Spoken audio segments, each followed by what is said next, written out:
Welcome everybody to I Hate Politics. I'm going to introduce our wonderful speakers that we have for you here today. And so our first speaker is going to be Michele Hendrickson, and she's the Eastern Regional Director for Students for Life of America. And she's worked with children, and she taught for over 10 years before joining the pro-life movement full-time. And then we also have Tyson Langhofer. He serves as the Senior Counsel and Director of the Center for Academic Freedom with Alliance Defending Freedom.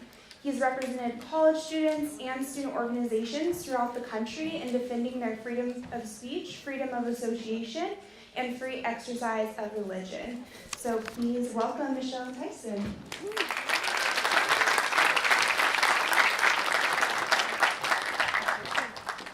I am so glad we filled the room on this one. You all must really hate politics if you went over the river and through the woods to find this room and fill it up. So I just love the bench we have. Anybody from Maryland or DC? If you are from here.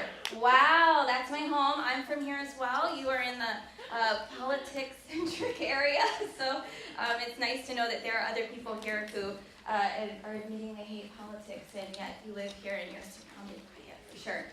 Who here thinks you've got the biggest student group in the room? Like you think you have the most people? Raise that hand. You're confident. All right, we got a really confident group right here. What's your group? Our size is Minneapolis and Asia. Wow, awesome. How many? Whoa, let's hear a woohoo if you're with them. Wow, that's awesome. Does anyone think they can beat that? All right. And we have more people coming in, so I'm going to look to my hosty people and she'll figure that out. And she's coming around with your sticker. Anybody here from New England area? Can I get a show of hands if you're from New England? Well, represent New England, that's awesome. So I have some family there as well, and it's an interesting political game there.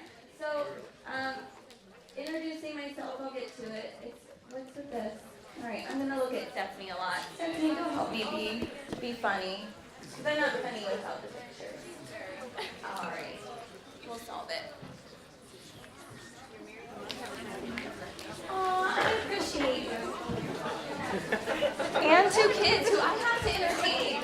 And I don't know if you know, I was a third grade teacher. I also have to entertain them. Yes. All right. You're good. You're so good.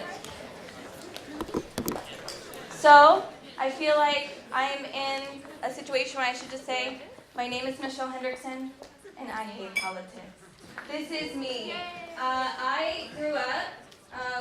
This was a long time ago. I don't want to give my age away because I like to let you think what number I am, and I'll just let you think that. I'm probably older than what that number is. But growing up, my parents listened to Rush Limbaugh, talk radio. Am I resonating with anybody? Okay. And I was in the back seat saying, can we listen to anything else, please? And we would take long-hour drives. My family is all from Pittsburgh or upper north area, and we would drive from D.C., Baltimore area, 5-hour drives. And do you want to know the only thing on the radio was Rush Limbaugh or talk radio, and I just was begging for anything else. And so I grew up in a very, very political family. They were very engaged. Yes, we watched TV at dinner. It was Fox News, and I don't remember what it was before. I'm old enough to say I don't remember what it was before that, but it was something else. So always watching the news, like that was just an ongoing thing. If we left the house, they would make sure to play talk radio so that people would think other people were home. Did anyone else do that? They played the radio real loud. It was always talk radio blaring. So I just grew up with that just all around me. I don't know if maybe it was so much of it. I just wanted to be like where's my cute ostrich? Let me find my net. I just wanted to be like that. That's where I wanted to go. That was my happy place. Someone asked me a political question. It was too much. It was overwhelming. And really, for a lot of my youth, I just wanted out of it. I would ask my parents, please just tell me who to vote for, and I'll check the box. Like, please just give me the right answer. I turned 18. I listened to them, and I checked the box. And that's just honesty time what I did. But at the same time, I was really passionate about the pro-life cause. When I was 15 years old, I was asked as part of a speech and debate class in high school to pick a topic that I was really passionate to give my speech about. I went to public school. But disclaimer from the teacher, not to pick anything controversial. Anyone been in that situation before? And so I went behind the scenes a little bit, and I pushed her on it, and I said, I just really have a heart for this. I really want to talk about this. And when I was 15, again, gonna age myself with this, I would say I Googled abortion, but I asked Jeeves what abortion was. Anybody ask Jeeves a question ever? Are you with a couple people in the room? That's usually what does me in. I asked Jeeves what abortion was. Jeeves, unfortunately, does not do what Google does. Google separates the images and all the information, and Jeeves, he just gave you a lot of information whether you asked for it or not.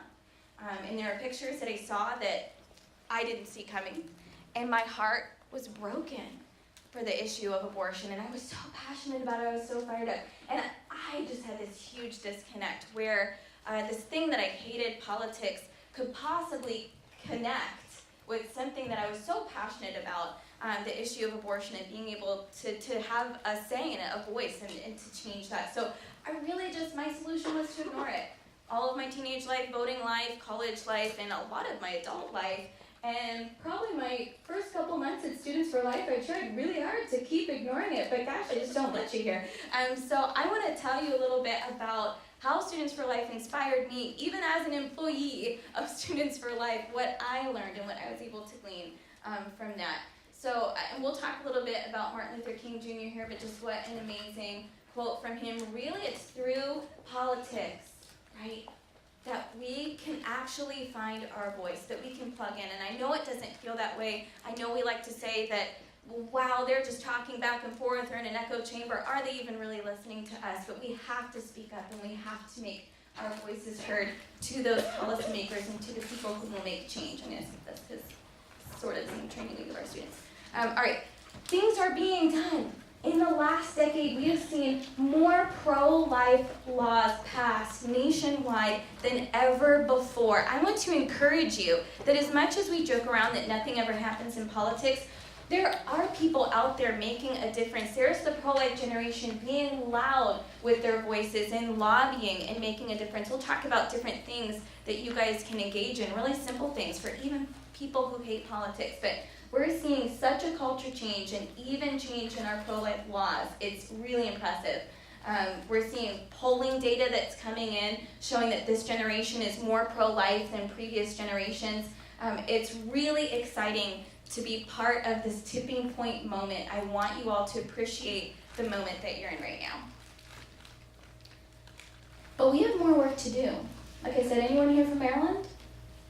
Wow, let me tell you something about Maryland. Abortion is legal through all 9 months of pregnancy here. If that baby has not been delivered, it is still legal to kill that baby. If people come from other states to our state of Maryland to here.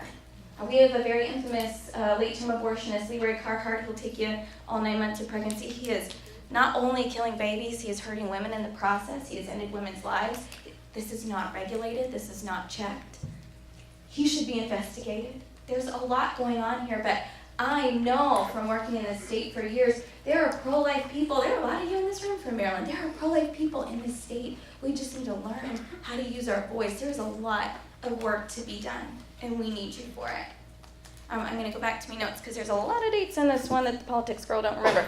So I want to talk to you about other times in our history where we have seen people like you make a difference. And I know that there are some on here that, yes, you've heard that story before, but I just want to make sure we understand the reality of each one of these and make sure that our hearts are broken over that and we understand the importance of your voices. So first one, slavery, right?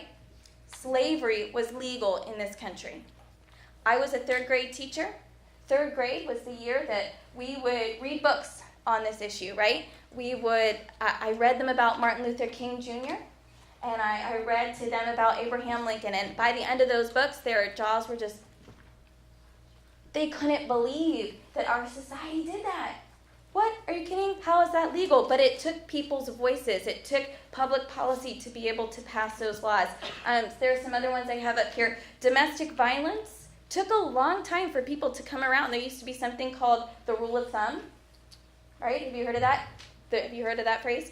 It means that you could beat your spouse with an instrument as long as it wasn't wider than the width of your thumb. Totally legal.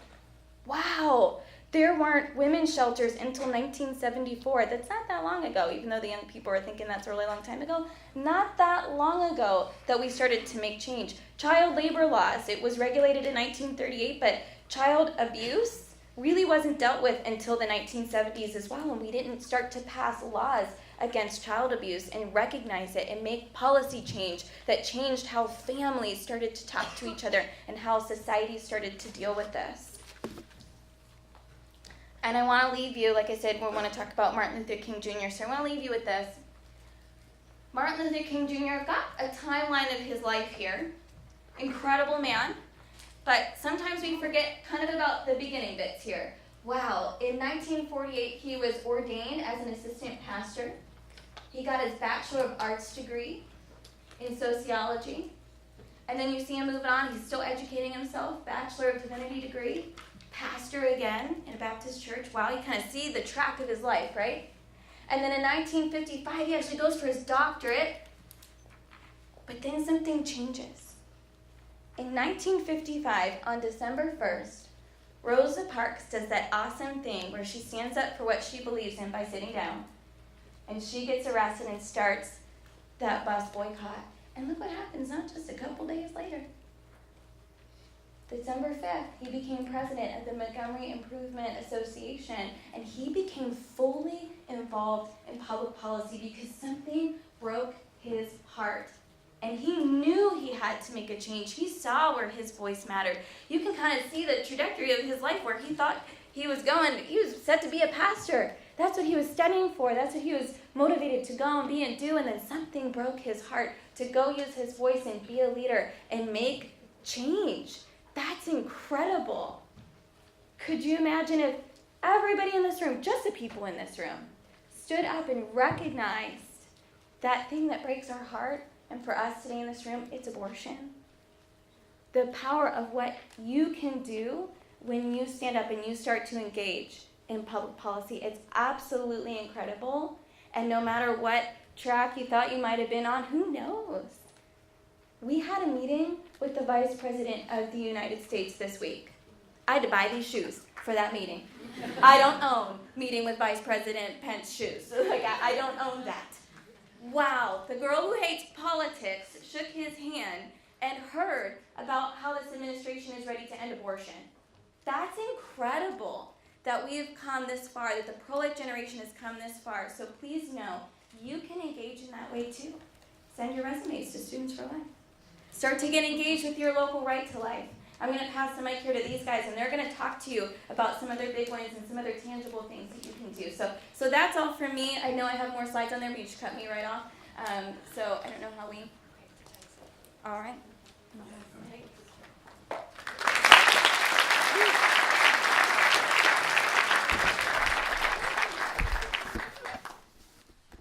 Well, I'm shocked that there's this many people that hate politics in our day and age. That it's not polarizing at all, right? All right, so since this workshop's called I Hate Politics, we need to start by defining politics, right? So poly means many, ticks mean bloodsuckers, right? So we got many bloodsuckers, right? So when you combine them, that tells you why people hate politics, right? All right, that's my old grandpa's joke. I got to tell him that. Shout out to my grandpa that's in heaven. He used to tell that. He loves it. It's a dad joke, I know. But the real definition is this. Politics is simply the process of making decisions that apply to members of groups, right? That makes it a little less intimidating, right? It's the process of making decisions that apply to members of groups. Now, according to that definition, interacting with politics is inevitable and unavoidable. We will deal with politics in every situation which we find ourselves with another group of people, right? It applies to families. You guys got families, right? You got politics in families, right? You're like, I get the front seat, you got the front seat last time, right? That's politics. You're negotiating right there, right? It applies to churches. It applies to your Students for Life groups. It applies to your schools. It applies to hanging out with a group of friends and deciding where you're going to go eat that night. All right, those are just politics. And so we might as well get used to the situation of dealing with politics. It's not an ugly word. It can become very ugly, right? Because, why? Because people are involved in politics, and we can become really ugly, right? And we get tired, and we want to put our head in the sand, just like that ostrich, because we're tired of dealing with ugly people.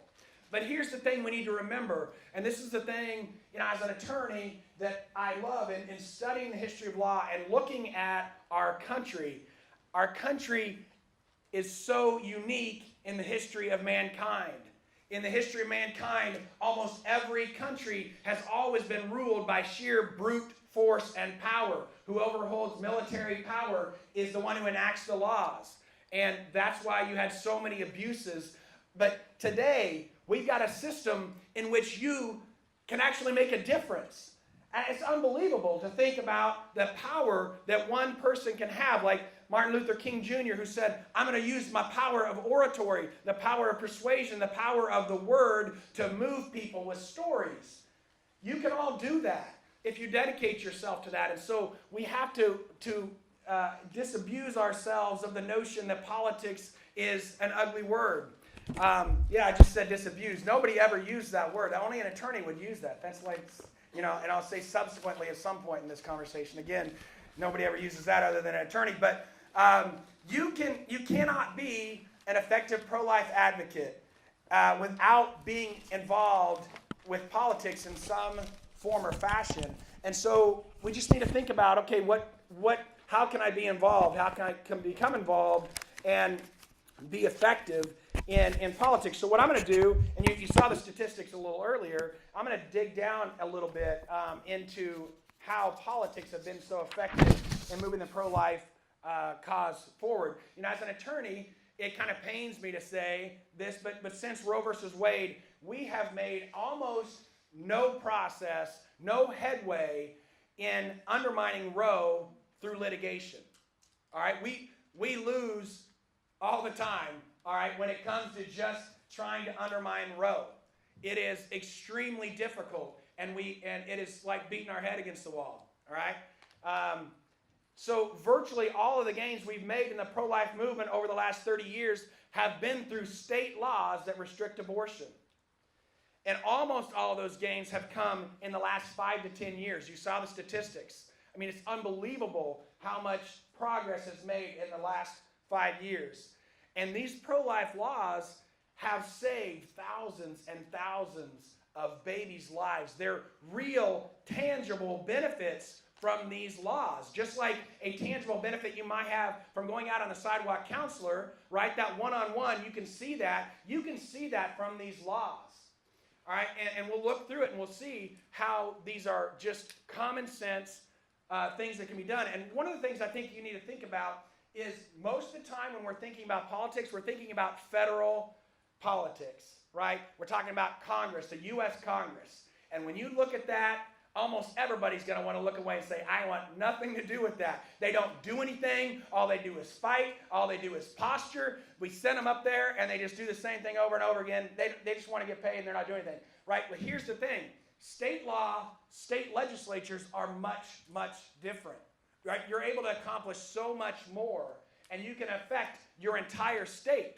It's awesome that sidewalk counselors are out there and engaging one-on-one, but the fact is, if you get one law passed, you can affect the entire state, right? And you can save multiples of babies. So in my work on campus free speech, we've drafted some free speech legislation. Well, normally what I do most of the time is sue public universities, and I like suing public universities. I really do. It's enjoyable, I get up in the morning like, all right, who am I going to sue? But the fact is, right? The fact is that as much pleasure as I get out of that, the problem is when I sue them and I win, and I do win almost all the time, but not because I'm good, but because the laws are really good, all right? And because I got a good team. But we win a lot. But the problem is this. We can win that lawsuit, and the next day, the university can change that policy or can enforce it in that same way, and I'm back in court again. right? That's really frustrating. But what I can do to stop that is to get a state to enact a law which says, university, you can't do that anymore, all right? If you do, we're going to take your funds away. Much more effective, right? So we've done that, and it's really great. So let's look at some of the ways that the state laws have restricted abortion over the last 5 to 10 years. First of all, we've had dismemberment bans. Okay, so abortion, very brutal type of abortion, actually dismembers the babies. So there's been 10 states since 2015 which have enacted dismemberment bans. All right, it's not a ban based upon the age of the baby. It's saying you can't dismember a baby, right? And the good thing about that is that typically is done on an older, more mature baby. And so, but we've got 10 of those since 2015. And that has greatly restricted the ability to get those later term abortions.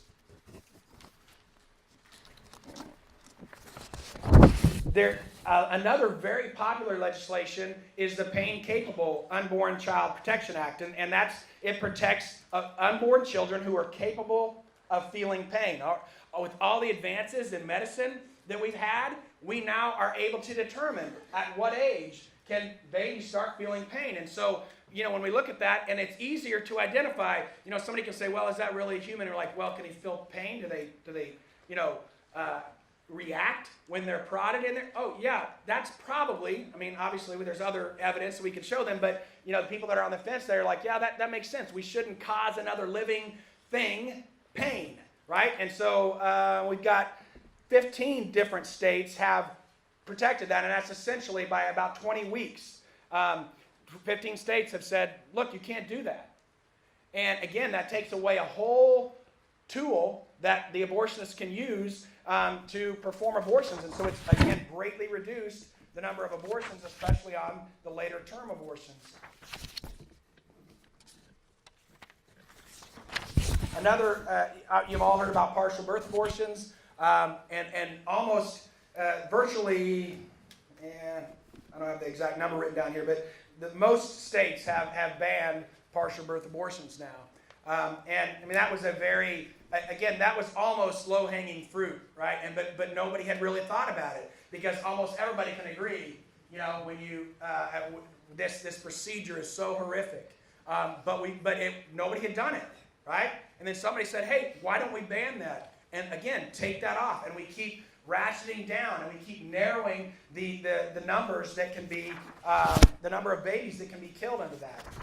I just got a couple more here to give you. Informed consent laws.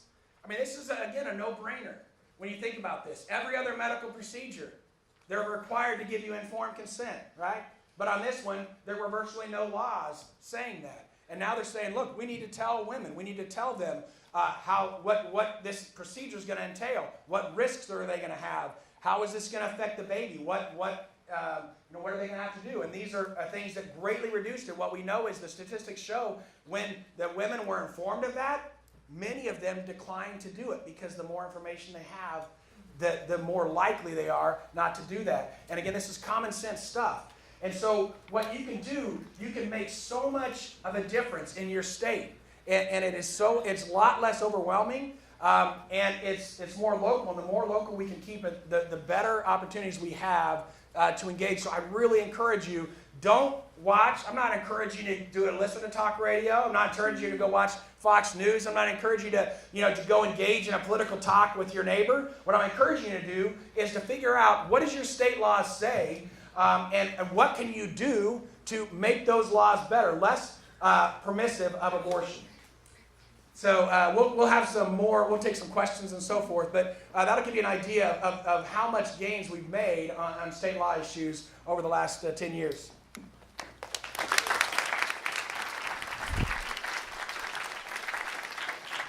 Thank you.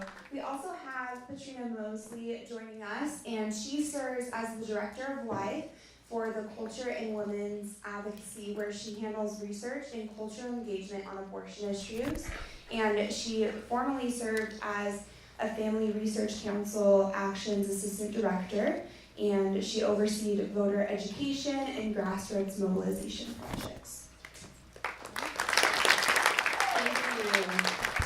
All right, I apologize for walking in a little late there. I was on another panel that was happening, the Minority Outreach Luncheon. How many of you guys heard about that or went to that? Anybody? Okay, yeah, it was awesome. I talked with Tina earlier last week, and she said, "You won't believe this, we have our first Students for Life chapter on an HBCU." On an HBCU. That's a round of applause for that. That's amazing. It was a great time getting encouragement from them and having them come and lead and defend themselves. It was really, really exciting. So I'm excited to be with you all today. And I know there's been a long weekend. You tired? Yeah, I'm tired too. I get it. But we do it because we believe in what we're doing. And the March Talk, it was great. It was great to be there. I'm sure you guys had a good time as well. So the panel topic was I hate politics. And so when I saw that, I was thinking, I can definitely relate to that. I am not a political person. I didn't even start out being politically minded when I first realized I was pro-life. So when I first got engaged into politics and I started hearing these conversations and debates and a lot of wonky talk, I first thought, oh, I hate politics, but I love babies. Like, I'm pro-life, like I want to do something about this. So that's why that title is there. So that was meant to be a joke. Okay, hey, I get it, we're all tied here. I hate politics, but I love babies. So for you, what is it that makes you hate politics? Is it that you hate the wonk, you hate the legislative technicalities? Anybody? Okay, and the lies? Okay, lack of accountability? Okay. What about, you just hate debates and arguments? You just don't like to be combative? Any family arguments that go awry? And yeah, it happens all. My family, they live here in Maryland, my in-laws, and they are staunch Democrats, pro-choice. Family dinners are fun. Especially when they ask, so what you been up to? And I have to tell them about what I do for my job. Okay, and some of you just like, look, I don't know where my place is in the pro-life game. I'm just still trying to figure it out. Anybody that's kind of like that? Okay.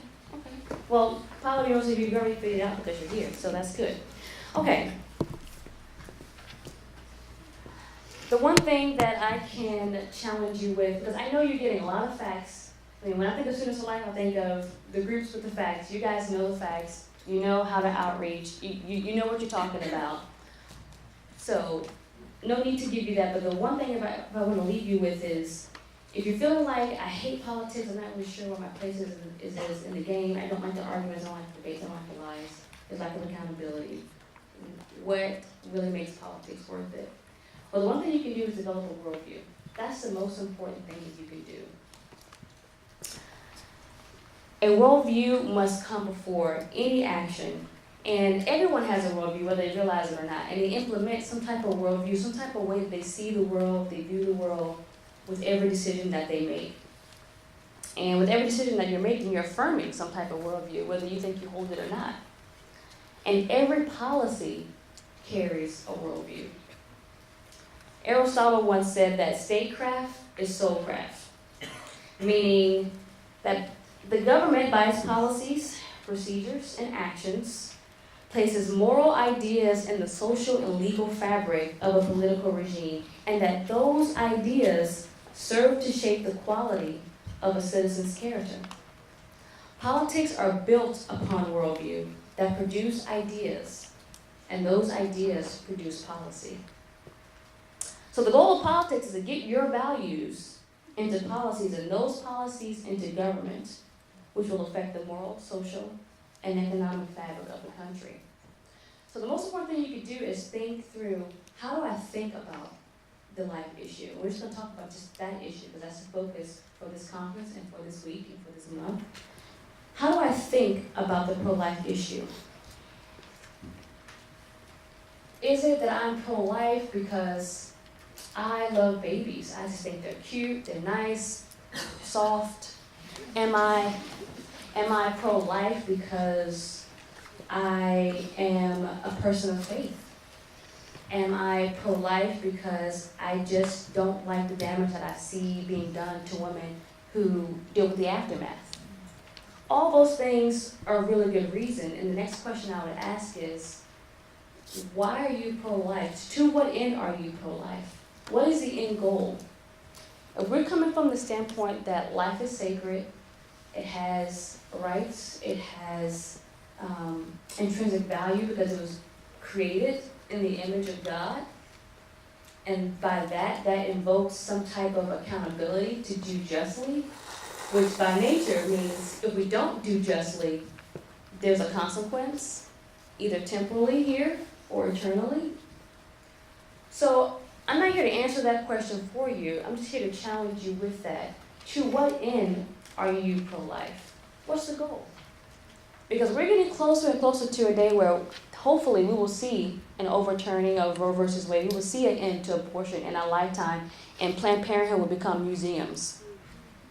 Or we'll take our kids to see, and they'll ask, what did you do to stop this? I can't believe mothers were killing their own children. We'll be able to say, I did everything that I could. And we were doing it, we did it for 46 years. This is the 46th March for Life. So that's the most important thing you do. Develop a worldview. Why are you pro-life? To what end are you pro-life? Oh, one more quote on this. How many of you heard of Nancy Pearcey? Okay, she is a highly sought after intellectual, and she had this great quote, and also an evangelical. She wrote the book called Love Thy Body. If you don't have it, I highly encourage you to get it on Amazon. She says, Christianity offers a genuine alternative to an empty, pointless cosmos. It says we are not alone, that the universe is meaningful, that we do have intrinsic value, that sexuality has its own purpose or telos. The human community is real and that there is objective truth, goodness, and beauty. Most of all, we are not products of mindless chance, but the creation of a loving creator. Every policy comes with a worldview. A policy of life comes with a worldview that we're not just mindless beings created by chance. So to what end are we going to be pro-life? What's the goal? Okay, next one. Let's skip that, come back. Okay, divide and conquer. All right, some practicalities. When it comes to policies and politics, you may feel like, okay, I know that the end goal, we want to have some actions there. We want to see justice, as, and we can do that in policy. Now, for some countries, it may look different. For the United States, we actually have the ability to vote. We have the ability to get engaged. We have the ability to pick representatives who are going to represent us. So we have more of a hands-on approach, more than most other countries, to pursue justice. But you don't have to do it alone. You can divide and conquer. Some of that may be, you may have people on your team or people in your group who they will help people connect the dots in their minds of why it's important to be pro-life. They're the worldview people. Okay, they can help explain and break it down to people of how they should be thinking about the issue. Then you may have people who are into the technological weeds of legislation. We can break it down for people as well. Figure out who has what gifts in your group. So you're not having to do it all, but people who are naturally gifted in one way or another are being used in that way. It may be administration. You may be the person at the Pregnancy Resource Center who makes sure that things don't fall off the tracks. You may be the person who makes sure that we have all the laws and policies in place, which I know ADF has a great resource about how to be legally compliant as a Pregnancy Resource Center. That may be you. That's how you're being involved in politics, in the pro-life game. You may be the person that creates. How many of you already heard from Ryan Baumberger earlier in the Radiance Foundation? You're the person that creates. You use your giftedness in that way. So there's many, many roles. Everybody has a role. It does not have to be the default of I'm the political know-it-all. You don't have to be a political wonk. There's many roles in the pro-life movement. Okay, marching orders. Contact your government officials. I love what this young woman here said about the lies. That's what she hates most about politics, holding people accountable. Planned Parenthood has been investigated by the Department of Justice twice and the FBI, but yet there's still nothing. Nothing. And it feels frustrating. But just as the earlier speaker pointed out, Martin Luther King Jr., he didn't give up. William Wilberforce, how many of you know his story? Yeah, okay. I got refreshed on his story in preparation for you all, and I didn't know how long it took him to see slavery abolished. It took him 20 years, and then even after that, another 25 years just to emancipate the slaves, which that makes no sense to me. But when you think about it, I guess it kind of does, because slavery, it ended, and then it wasn't until 100 years later we got equal civil rights, 1965. So it's sad, but the thing is perseverance pays off, okay? And we have a unique opportunity in America to do that. So you can even tweet your officials here. Tweet at them. Let them know. And that's what I'm going to go to, yeah. This here. Okay. Here's the Declaration of Independence. I'm going to point this out. This is a quote from the Declaration of Independence. We hold these truths to be self-evident that all men are created equal, that they are endowed by their Creator with certain inalienable rights, that among these are life, liberty, the pursuit of happiness, that to secure these rights, government are instituted among men, deriving their just powers from the consent of the governed. That's you. Okay? We're the ones that give them consent. And it may feel like they're not doing anything, it may feel like accountability is taking forever, but persistence pays off. If you believe in it, you stay in it, and you don't give up. Okay. The last three things. Volunteer. Practicality. You know, you go to the polling places, you go to the ballot box, and you make your vote count. Absolutely. But in the meantime, in between those elections, how are you using your hands and your feet to advance the pro-life movement? How are you volunteering at your local pregnancy care centers? Be a friend. There may be somebody in your life who may experience an unexpected pregnancy, or maybe it was expected, and they just need help. How are you going to be a friend? And the last thing, oh, you know what? The Guiding Star Project. I'll hit on that just a little bit. That is a new medical health organization that is putting facilities across the country that give women real health care, not abortion, but teaches them about the unique beauty of their feminine body to give life. Is really, really encouraging to see. And the last thing is pray. If you're a person of faith, pray. There's things that happen that can happen that are out of our control. And if we ask, and we ask God to do what we can't do, we'll see things change. Even if we might not see it on the macro level, we may see it on the smaller level. And I individualize that for being a friend as we're doing practical needs in our community. So those are your marching orders, and thank you for having me.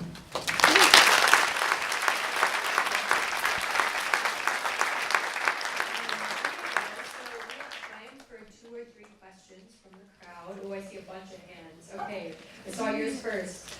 Here's the mic. Do you need a second one? I'm a political science major.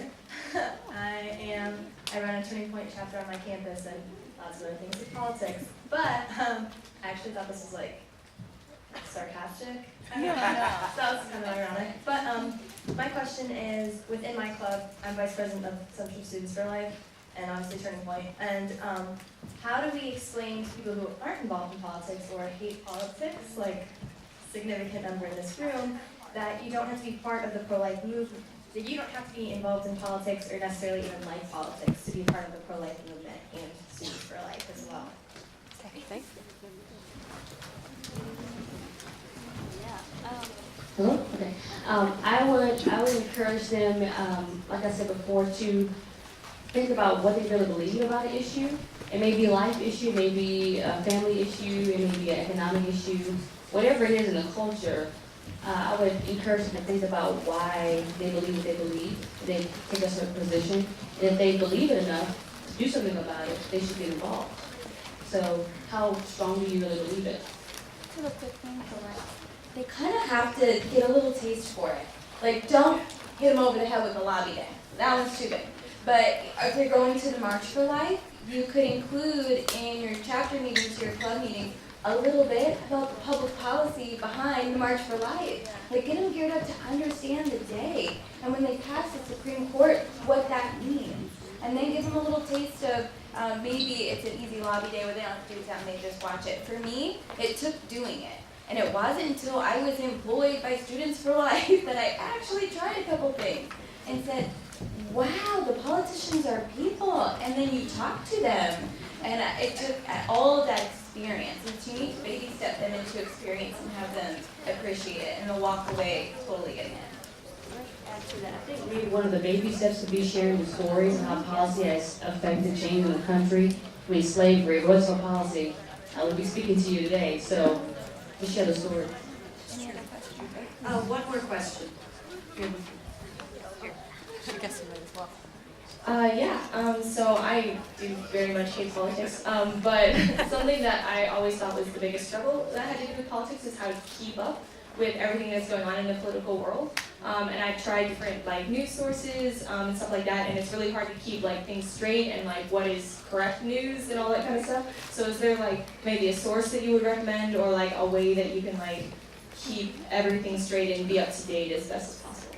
So if you're talking about specifically, obviously, the pro-life issue, almost every state has a, like where I'm from, Kansas, the Kansas for Life, and they tracked every bill that had anything to do with pro-life legislation. And so, and they would let people know. And so you could go out, I mean, you don't have to go out, on the street corner. You can maybe just talk to your neighbors or whatever, and just say, hey, this bill's coming up. It's really important, and we could, cut out a third of the abortions in our state if we pass it. So there are organizations, and that's the great thing about the pro-life movement. There are a lot of different types of organizations that do a lot of different things. Pregnancy resource centers, legislative bodies, people that provide other resources. So go to your state, and I guarantee there's an organization that tracks all of the legislation on a pro-life issue. I know we work a lot with, we call them family policy councils. Almost every state has a family policy council, and again, almost every one of them have a pro-life view and are pushing pro-life bills, and they will track them, and they'll have on their website, here's this bill going up, and we need people to come testify. I know for our free speech bills, we need students to come testify.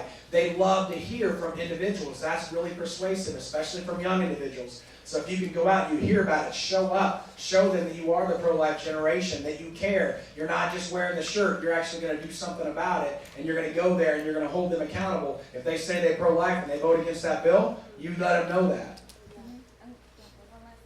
I would think also it would be helpful to maybe think about narrowing down what you want to focus on, like what do you want to care about. There's many issues under the umbrella of life issue. There's chemical abortion, the push for the abortion pill on college campuses, like in California with SB 320. There's pregnancy resource centers. There's so much under that umbrella. So maybe focusing in on just one thing. I want to get information just one thing. I love Twitter, so I'm going to promote Twitter, even though they have some censorship issues, I know. But Twitter, follow certain people who are already doing the work of researching and giving facts anyway. In Twitter, you can make lists of different issues, so you can have different people you follow within that list, and it updates you on certain issues. That may be something helpful. Write down the organization Americans United for Life. We are partnering with them moving forward. If you saw our table out there, the Pro-Life Gen Action table with the little bullhorn, did anyone see that? We are launching our C4 of Students for Life. It's a very exciting time. So if you felt inspired today and you're like, yeah, I want to know the thing I can do, please go to that table with a little bullhorn on it, put your name down. We are partnering with Americans United for Life, and we are looking at those state laws, and their website gives it to you straight, like what's legal in each state, and that way you can start to identify where you're needed in your state. And then as we launch our C4 project, those of you who sign up, you're going to get regular alerts on action items that relate to your state. I can speak to Maryland. We've got a really ugly abortion amendment coming up. And everybody in Maryland, all the pro-life groups are all putting our heads together, and we're all focusing, like you said, you've got to pick your one thing. That's our one thing, because we're about to have abortion enshrined in our state constitution. That means when Roe versus Wade is overturned, Maryland becomes a sanctuary state for abortion, because we will have protected it at the state level. Y'all, politics matters. Like, that gives me goosebumps. Oh my gosh. Like, we're going to win, but then if you live in Maryland, you're going to lose. And everybody's going to keep coming here. But this matters. If you live in Maryland, you should be flooding that room and getting some nods from my Maryland people because they know you're going to be there. So at Stephanie's capital area, she's like, yeah, you're going to be there. Sign up at the little bullhorn table. It's Pro-Life Gen Action Team. When something happens in your state, we are ready to alert you, and we're going to be there. Pro-Life Gen t-shirts, blue bullhorns, all of it. Are you with me? Yeah. Can we do this? Awesome. We're going to end abortion. All right.